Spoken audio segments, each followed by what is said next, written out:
സ്വന്തം ഇഷ്ടങ്ങൾക്കും ആഗ്രഹങ്ങൾക്കും പ്രാധാന്യം നൽകുകയും ദൈവേഷ്ടം അന്വേഷിക്കാതെയും ദൈവിക മൂല്യങ്ങൾക്ക് വില കൽപ്പിക്കാതെയും ജീവിക്കുന്ന ഒരു കുടുംബം നമ്മുടെ വ്യക്തിപരമായ ആവശ്യങ്ങൾക്ക് സന്തോഷങ്ങൾക്ക് മുൻതൂക്കം നൽകുമ്പോൾ മറന്നു പോകുന്ന കുടുംബ പ്രാർത്ഥനയും ബൈബിൾ വായനയും ദൈവിക പുണ്യങ്ങളും തിരിച്ചു കൊണ്ടുവരാൻ നമുക്ക് ശ്രമിക്കാം. ഞാൻ അവതരിപ്പിക്കുന്നു വെടിയിരിപ്പ്.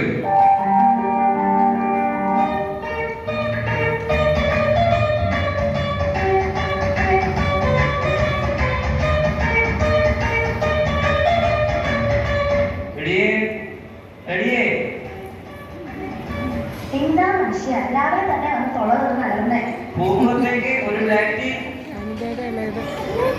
നിങ്ങൾ പത്രം വാങ്ങിച്ച് ചായ കുടിച്ചോണ്ടിരുന്നോ? ഇന്ന് ഏതാ ദിവസവും ഓർമ്മയുണ്ടോ? എന്ത് ചോദ്യമാണിത്? ഇന്ന് എന്റെ ബർത്ത്ഡേ അല്ലേ, ഞാൻ മറക്കുമോ? അത് ശരി, അപ്പൊ നിങ്ങൾക്ക് അത് ഓർമ്മയില്ലേ? പിന്നെ എന്തായിരുന്നു? എന്റെ മനുഷ്യ, ഇന്ന് അച്ഛൻ വരുന്ന ദിവസമാണ്. വല്ല പിരിവാണോ ഇനി? അതൊന്നുമല്ല, ഇത് വീട് വെച്ചേപ്പാണ്. ഓ, അച്ഛനവരെ പണിയൊന്നുമില്ല, ഒരവധി ദിവസം കിട്ടിയാൽ ഇങ്ങനെ പോയല്ലാതെ. ദൈവദൂഷണം പറയാതെ മനുഷ്യ, നമ്മളോ പ്രാർത്ഥിക്കുന്നില്ല, നമുക്ക് വേണ്ടി അച്ഛനെങ്കിലും പ്രാർത്ഥിക്കട്ടെ. ആ, എന്തെങ്കിലും ആവട്ടെ, ആ കുരുത്തകെട്ടമാരത്തെ എഴുന്നേറ്റില്ലേ? മിക്കവാറും നെഞ്ചെടുപ്പ് കഴിഞ്ഞ് അച്ഛൻ പോയാലും അവരെല്ലാവർക്കും എനിക്ക് തോന്നുന്നില്ല. അതെങ്ങനെയാ? രാത്രി 2 മണി 3 മണി വരെ മൊബൈലിൽ തോന്നി ഇരിപ്പല്ലേ?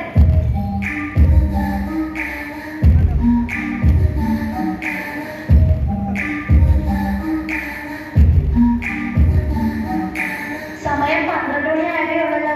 സാറിന് നേരത്തെയാണല്ലോ.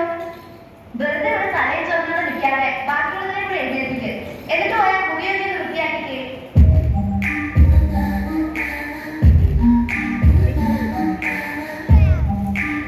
എടിയേ, നമ്മുടെ ബൈബിൾ എവിടെയാ?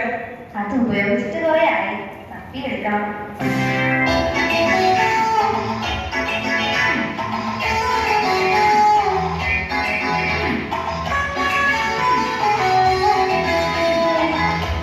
എല്ലാവരോടുമായിട്ട് പറയാം, വേഗം ബൈബിൾ തപ്പിയെടുത്തോ.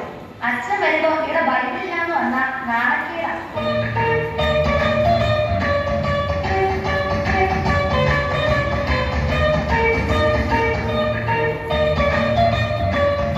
എടി, നീ അപ്പുറത്തെ ശാന്തമ്മയുടെ വീട്ടിൽ നിന്ന് ബൈബിൾ വാങ്ങിക്കൊണ്ട് വന്നേ. എന്തിനാ ശാന്തി ആന്റി വീട്ടിൽ പോണേ? मेरी आंटी के घर से आती हूँ.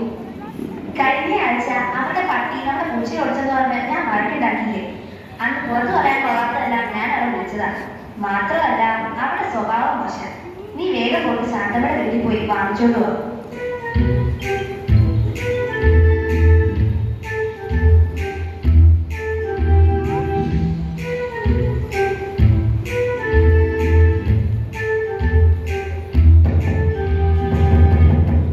ആ, ആരെ കടലിൽ മുട്ടുന്നു? അച്ഛൻ വന്നു എന്നാ തോന്നണേ.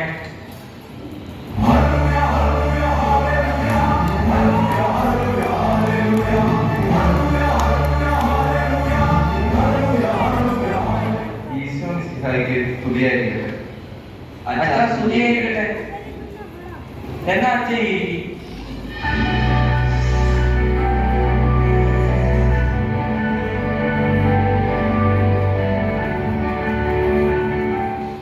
മൈക്കിളെ, കുറച്ച് നാളായല്ലോ പള്ളിയിലേക്കൊക്കെ കണ്ടിട്ട്. ഒന്നും പറയണ്ട അച്ഛൻ, ആകപ്പാട് ജോലി ഇല്ലാതെ കിട്ടുന്ന ഒരു ദിവസം ഞായറാഴ്ച, എന്നിട്ട് രാവിലെ പള്ളിയിൽ പോയ പകുതി ദിവസം പോക്കാം. ഞായറാഴ്ച കുർബാന കടമ്പ ദിവസമാണെന്ന് അറിയില്ലേ? അച്ഛാ, കടത്തിന്റെ കാര്യം പറഞ്ഞപ്പോഴാ അപ്പുറത്തെ വീട്ടിലെ വേലി 1000 രൂപ കടം വാങ്ങിയിട്ട് ഇതുവരെ തന്നിട്ടില്ല. എന്നും അവിടെ പോയി തെറി വിളിക്കാൻ എനിക്ക് വയ്യ അച്ചു. ആ കടമല്ല, ഞായറാഴ്ച കുർബാന നന്നായി ഒരുങ്ങി പങ്കെടുക്കണമെന്നാണ് ഉദ്ദേശിച്ചത്. അച്ഛൻ ആ പറഞ്ഞത് നേരാ. ഈ ഇടവകയിൽ ഏറ്റവും നന്നായിട്ട് ഒരുങ്ങി വരുന്നത് ഞാനാ.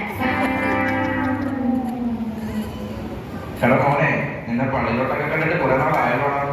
ലാസ്റ്റ് അച്ഛാ പള്ളിയിൽ ഫുഡുണ്ടായിരുന്നേ, ഓണത്തിനല്ലേ? ആ, എന്നാ ഞാൻ വന്നേ. ഓ എന്റെ കർത്താവേ. എടാ, നിന്റെ കാര്യം എങ്ങനെയാ? ഇൻട്രസ്റ്റ് ഇല്ലാത്തതുകൊണ്ടല്ല അച്ഛാ, ഭയങ്കര തിരക്കാം.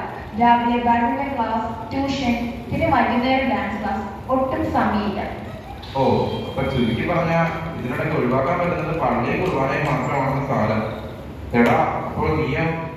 അച്ഛാ, അന്ന് മറ്റേ പെരുന്നാളിന് തല്ലുണ്ടായില്ലേ, ഞാനാ അച്ഛാ അതിനെ ലീഡ് ചെയ്തത്. കർത്താവ്, എന്തൊക്കെ ഏത് ജന്മങ്ങൾ. മക്കളെ, ഈ കുർബാനയ്ക്കും സൺഡേ സ്കൂളിനുമൊക്കെ ജീവിതത്തിൽ വലിയ പ്രാധാന്യമുണ്ട്. അങ്ങനെ പറഞ്ഞു കൊടുത്തോ? ഞാൻ പറഞ്ഞ ഇവർക്ക് ഒരു അനുസരണയില്ല. അതിന് നിങ്ങൾ ഞായറാഴ്ച പഠിക്കാറുണ്ടോ? ഇല്ല അച്ഛാ, സൗകര്യം ഒത്തുവരുമ്പോഴൊക്കെ വരാറുണ്ട്. കുടുംബ പ്രാർത്ഥന എങ്കിലും ഉണ്ടോ? അതങ്ങനെയല്ല അച്ഛൻ. വർക്ക് കഴിഞ്ഞ് വന്നിട്ട് ഇതിനൊന്നും സമയം കിട്ടില്ല. പിള്ളേരുടെ കാര്യമാണെങ്കിൽ ട്യൂഷൻ ഇല്ലാതെ ഒന്നും നടക്കില്ല. അച്ഛാ, ട്യൂഷൻ മാത്രമല്ല എൻട്രൻസ് കോച്ചും കൂടെ ഉണ്ട്. എന്റെ മക്കളെ, നിങ്ങൾക്ക് ഇതിനിടയ്ക്ക് ഭക്ഷണം കഴിക്കാൻ സമയം കിട്ടാറുണ്ടോ? ഫുഡ് മുടങ്ങിയാലും കുളി മുടങ്ങിയാലും ട്യൂഷൻ മുടങ്ങാൻ പാടില്ല. അതാണ് ഇവിടുത്തെ റൂൾ. എന്റെ ദൈവമേ, ഇതിലും നല്ലത് കുതിരവട്ടമായിരുന്നു. ആ, എന്നാ നമുക്കിനി പ്രാർത്ഥിക്കാം. നീ ആ ബൈബിൾ എടുത്ത് എഫേസോസ് 5:22 മുതലൊക്കെ വായിച്ചേ.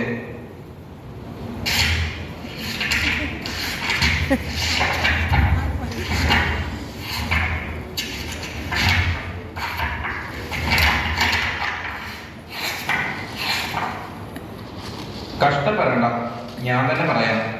മക്കളെ, നമ്മളിപ്പോൾ ഉയർപ്പ് കാലത്തിലാണല്ലോ. ഉയർപ്പുകാലമോ? ഇപ്പോൾ വേനൽക്കാലമല്ലേ അച്ഛാ? മിണ്ടാതിരിക്കടാ. മിണ്ടാതിരിക്കാൻ പറഞ്ഞിട്ട് കാര്യമില്ല. വേദപാഠമില്ലാതെ ട്യൂഷന് വിട്ടാൽ ഈ കാര്യങ്ങളൊക്കെ എങ്ങനെ അറിയും? ഉയർപ്പെന്നാൽ നവജീവിതത്തിന്റെ കാലമല്ലേ. പാപം നിറഞ്ഞ പഴയ മനുഷ്യനെ ഒഴിഞ്ഞു മാറ്റി മിശിഹായിൽ പുതിയ മനുഷ്യനാകാൻ ദൈവം ആഹ്വാനം ചെയ്യുന്നു. എന്നാൽ നമ്മളോ വീണ്ടും പാപത്തിന്റെ വഴിയെ സഞ്ചരിക്കുന്നു. ഞായറാഴ്ചയും പറ്റുമ്പോഴൊക്കെയും നിങ്ങൾ കുർബാന കൂടാൻ പള്ളിയിൽ വരണം. പിന്നെ കുടുംബ പ്രാർത്ഥനയും മുടക്കരുത്. ഇതൊക്കെ പറ്റുന്ന കാര്യമാണോ അച്ഛൻ? ഇതൊക്കെ നമുക്ക് പറ്റണം. ദൈവത്തിനായിരിക്കണം നമ്മുടെ ജീവിതത്തിൽ ഒന്നാം സ്ഥാനം. ഇവിടെ നമ്മൾ ഉണ്ടാക്കുന്ന പെരുമേ ഒന്നും മനുഷ്യർ നമുക്ക് കൊണ്ടുപോകാൻ പറ്റത്തില്ല. മക്കളെ ദൈവത്തിലേക്ക് നയിക്കേണ്ടതും മാതാപിതാക്കളുടെ ഉത്തരവാദിത്തമാണ്. ഇനി നിങ്ങളെല്ലാം സ്ഥിരമായി പള്ളിയിൽ കണ്ടേക്കണം. ഞങ്ങൾക്ക് തെറ്റുപറ്റിയ ഇനി ദൈവത്തിനായിരിക്കും ഞങ്ങളുടെ ജീവിതത്തിൽ ഒന്നാം സ്ഥാനം. ഞായറാഴ്ച കുർബാന ഞങ്ങൾ മുടക്കത്തില്ല. കുടുംബ പ്രാർത്ഥനയും മുടക്കത്തില്ല അച്ഛാ. ദൈവത്തിന് സ്തുതി. ഇന്ന് ഈ കുടുംബത്തിന് രക്ഷ കൈവന്നിരിക്കുന്നു.